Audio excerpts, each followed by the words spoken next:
도서출판 열린포구에서 출간한 실전 적천수를 홍보하는 영상을 먼저 보내드립니다.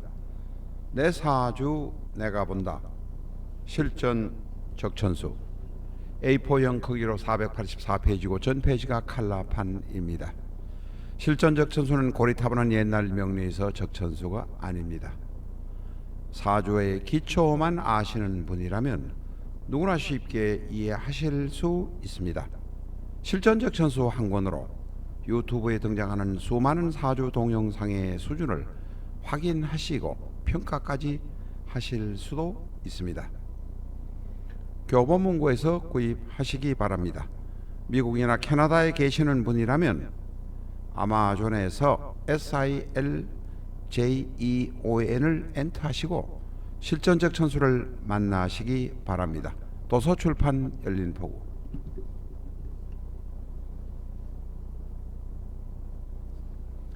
안녕하십니까, 라타로입니다. 오늘은 병호의 지장간 공부를 하겠습니다. 병호의 지장간 5화에는 병과 정뿐입니다. 5화에 있는 것은 병이라는 비견, 정이라는 급제뿐입니다.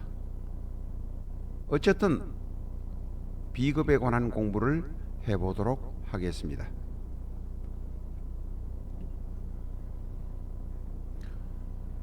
우리가 일반적으로 비견은 길신이고 급제는 흉신이라고 생각합니다. 그저 비견은 길신인지는 모르겠는데 급제는 흉신인 것 같다. 남의 내 재산을 빼앗으려 가는 신이 바로 급제다. 이렇게만 알고 있습니다. 공부를 하신 분들은 비견 급제에 관해서 다 잘 아실 것입니다만 복습하는 의미에서 한번 보셔도 좋을 것 같습니다. 왜냐하면 비견과 급제에 관해서 흉신이란, 급제가 흉신이고 비견은 길신이라는 것은 알고 있지만 나머지는 잊어버리고 거기 비견과 급제에 들어있는 그 함의를 잊어버리는 경우가 많습니다. 그렇게 하면 사주를 제대로 볼 수 없기 때문입니다. 우리가 이 실전 적천수 공부를 하는 것은 사주를 잘 보기 위한 것입니다. 360도 어떤 각도에서 보면서 동쪽에서 서쪽으로, 서쪽에서 동쪽으로, 남쪽에서 북쪽에서 남쪽으로의 방향이 다른 측면에서 보면서 사주를 잘 보기 위한 것이라는 점을 이해해 주시기 바랍니다. 병화는 비견이라 왕좌입니다. 병에서 오를 보면 왕이란 의미입니다. 그 다음에 급제 정화는 록좌입니다. 정에서 오를 보면 록이 되는 것입니다. 먼저 비견 급제의 사례를 보면서 기본 공부를 해보도록 하겠습니다. 무신, 계해, 계묘, 무오. 이 사주는 사주 전체를 보기 위한 것은 아닙니다. 비견이 놓여있는 위치, 비견의 역할에 관해서 한번 생각해 보기 위한 것입니다. 무신, 계해, 계묘, 무오. 사주 전체를 보시려고 하시지는 마세요. 해월 태생의 계수일간입니다.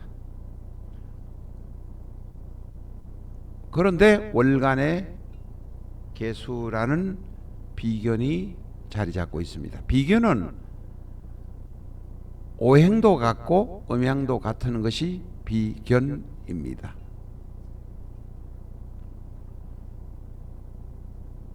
이 비견이 옆에 있으면 서로 맑고 깨끗한 계수라 서로 반목하거나 경쟁하고 싸우는 경향이 적습니다. 그래서 잘 통한다 라고 말할 수 있습니다. 기본적으로 이제 형제, 동료, 직장에 있는 동창, 직장에 있는 동료 것들을 말합니다. 서로 의지할 수 있는 관계를 비견이라고 합니다. 월간에 있는 계수 비견은 신약한 일간을 도와주는 것이 기본적인 임무입니다. 지금 여기에서 공부하고 있는 것은 비견의 의미만을 보아주시라고 말씀드렸습니다. 사주 전체를 볼 필요가 없다, 이런 말씀을 드렸습니다. 비견은 일간 계수를 도와주기 위해서 있는 것이란 의미, 좋은 관계라는 의미만 보아주시기 바랍니다. 다음에 급제가 월간에 있는 모습을 한번 보겠습니다. 기묘, 임신, 개미, 정사. 기묘, 임신, 개미, 정사입니다. 신월태생의 계수입니다.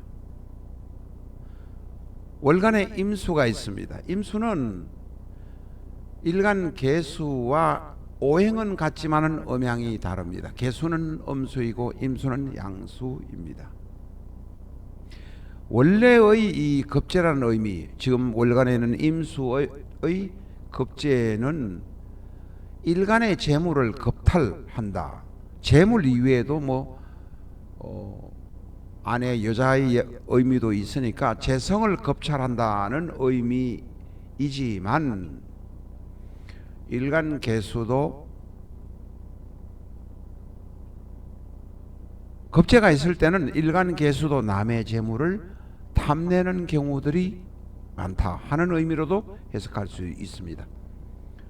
임수는 계수의 동업자, 형제, 동료이지만 서로 경계하고 의심해서 경계하고 질투하는 사이가 됩니다. 이 사주도 역시 임수와 계수의 비견, 급제, 일간과 급제와의 관계만을 봐주시기 바랍니다. 사주 전체를 보시려고 하시지는 마시기를 바랍니다.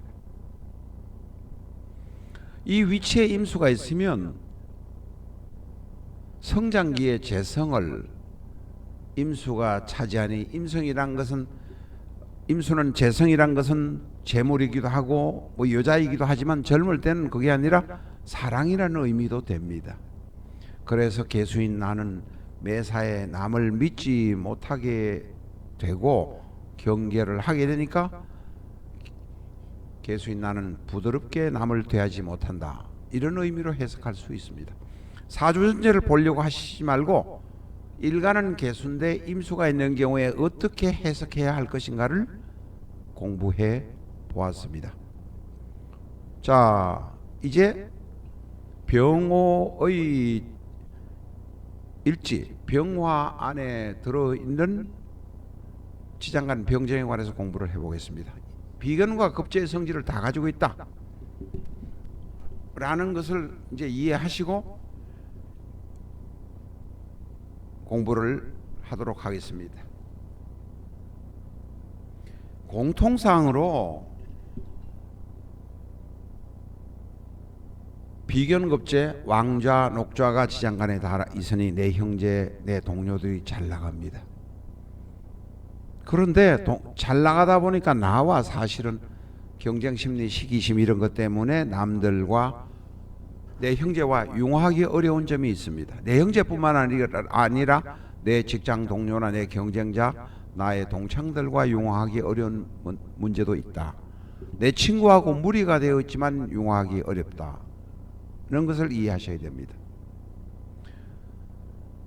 나는 내 것을 내 주위에 있는 사람에게 빼앗기지 않기 위해서 남을 경계할 수밖에 없다. 경계만 하다 보니까 협동은 잘 안 되는 것입니다. 나 혼자 땀 흘리면서 일할 수밖에 없다. 이런 모습이 되겠습니다. 이 너무 왕록이라서 쉽게 말하면 내가 너무 나서기도 하고 또한 경계심을 나타내기도 하고 내 혼자 술치기도 하기 때문에 하극상의 문제가 있지만, 그래도 병 오는 예의 바르고 나를 좋아하는 사람들이 있어서 특별히 잘리지는 않습니다. 나를 아웃시키지는 잘 않습니다. 난명을 한번 보겠습니다. 난명이 병호인 경우에는 내가 대단히 잘났다고 하고 뻣뻣하게 이렇게 목에 힘을 주니 때에 따라서는 내 아내가 나를 무시하나 하는 느낌을 가지기도 합니다. 그러다 보니까 내가 스스로 비관하기도 합니다. 내가 너무 목에 힘을 주고 잘났다고 설치니 내 아내가 아이 별 것도 없는 인간이 집에 오면 별 뭐 능력도 없는 인간이 되게 설친다고 해서 나를 무시하는 듯한 발언을 하기도 합니다. 여명의 입장에서 한번 보겠습니다. 병호가 여명이라면 키가 왕성하고 크고 늘씬하다고 봅니다. 물론 토가 있거나 이렇게 되면 늘씬하지 않는 경우가 있지만 병호는 늘씬한 경우가 대단히 많습니다.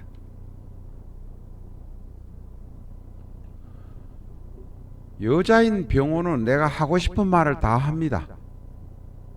하고 싶은 말을 다 하니 남과 사이좋게 지내는 것이 그렇게 만만치 않습니다. 특히 결혼해서 시댁하고의 관계가 또박또박 내가 말을 다 하려고 하니 내가 너무 왕하고 녹하니 지장간에 있는 비견과 급제가 할 말을 다 하려고 하니 시댁과 사이가 힘들 수밖에 없습니다. 이 병호는 양인입니다. 여명이 양인이라면 성적인 문제가 있을 수도 있습니다. 부부간에 성적인 문제가 맞으면 툭탁거리고 치고받고 싸우면서도 끝까지 가는 경우가 많다는 점 이해해 주시기 바랍니다.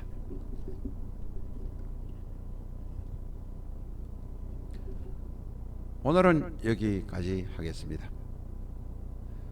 전에도 몇 번 말씀드렸습니다만은 책을 사신 분이라도 꼭 영상을 보아주시기 바랍니다. 지금 책을 낸 지가 벌써 거의 2년, 1년 한 8개월 가까이 되지만 아직도 오류나 부드럽지 못한 점을 찾아내서 고쳐서 영상에 올리고 있는 점 말씀드립니다. 감사합니다.